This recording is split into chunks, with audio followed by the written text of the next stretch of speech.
kaabayaasha dhaqaalaha leeyahay iyo horumarintiisa waxa door muhiim ah ka ciyaara unkida warshado kuwaasoo ka shaqeeya wax soo saarka wadanka si looga maarmo adeegyada ku xidhan in gudaha wadanka wax loo soo dhoofiyo magaalada Burco ee xarunta gobolka Togdheer waxa si rasmi ah looga daafuray warshad cusub taas oo soo saari doonta sharaabka noocyadiisa kala duwan waxaana hirgelisay shirkadda biyaha ee Saxansaxo oo ay noqon doonto warshadani qaybteedii labaad warshadani sharaabka oo mid casri ah waxa lagu magacaabaa Soda King wax soo saarka sharaabka ay diyaarin doontana waxa kamid ah Lemonda King Cola Fita Rani iyo sidoo kale Toshani warshadani ayaa sidoo kale waxay soo saari doontaa sharaabka bila soodhaha ah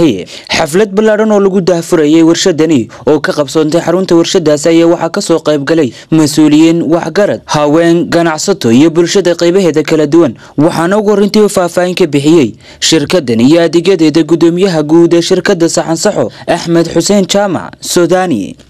waxa la furay shirkadda Saxansaxo Mineral Water 2008 markaas oo ay muuqatay baahi biyo ilaa iyo haddana way shaqaynaysaa laakiin waxa dareenku uu na tusay in sharaa'ig badan oo biyo la furay taas waxay keentay degmo walba ama gobol walba in laga sameeyo warshad biyood taasuna ay ka badatay baahidii dalka iyo dibadaba loo qabay biyo waxaan markaa u fakiray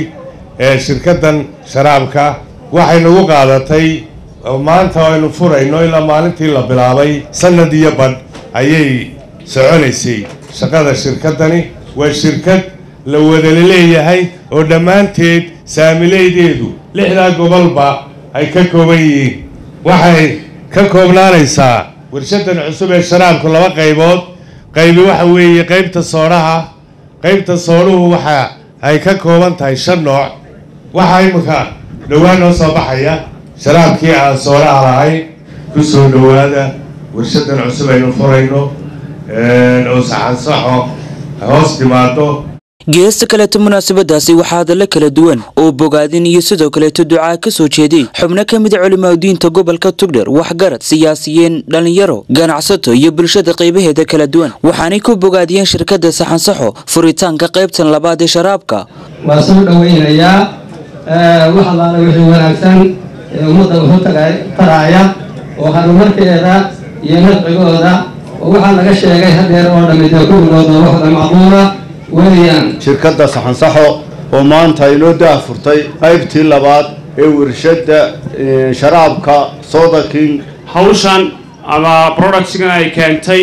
waa barnaamij gobolku u baahnaa waa barnaamij gobolka horumar u keenaya waa runtii aad iyo aad buu u fiican yahay kambanigan aad u qiimo badan weeyaan oo biyihiisa biyo tayo leh ahaayeen oo aad iyo aad u xalal mirashaa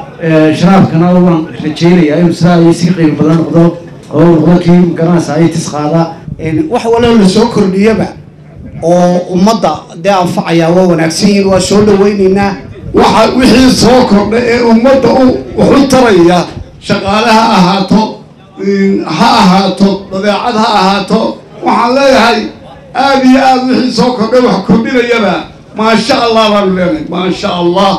warshaddan maanta ay muddo furayna loo furay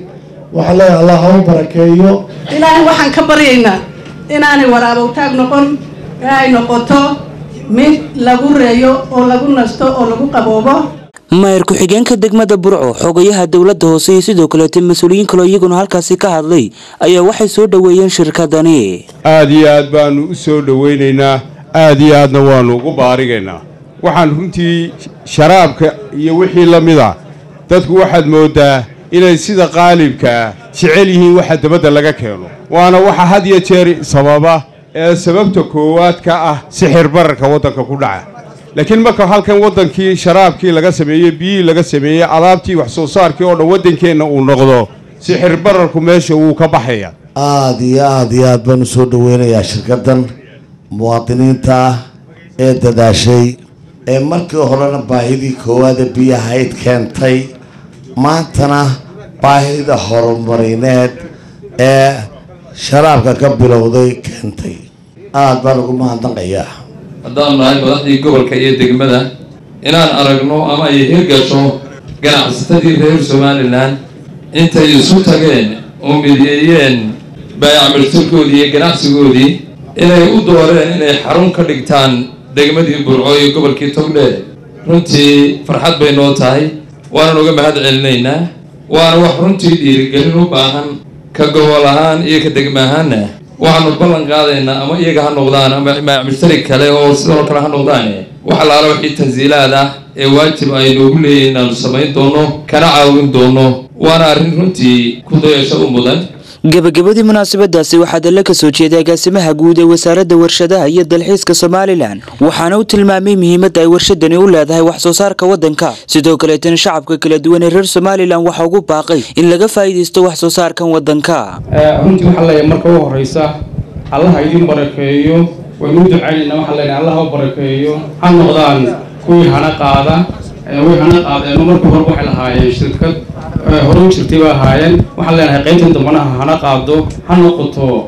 mid lagu soo hirto ha noqoto midii ka qayb qaadata horumarka dalka iyo shaqo abuurka aynu maanta muhiimadda ugu weyn ee aynu u baahanahay waxa leeyahay haddii aanu nahay anagu wasaaradda ganacsiga warshadaha iyo dalxiiska wasaaraddu waxa ka go'an in ay dhiirigeliso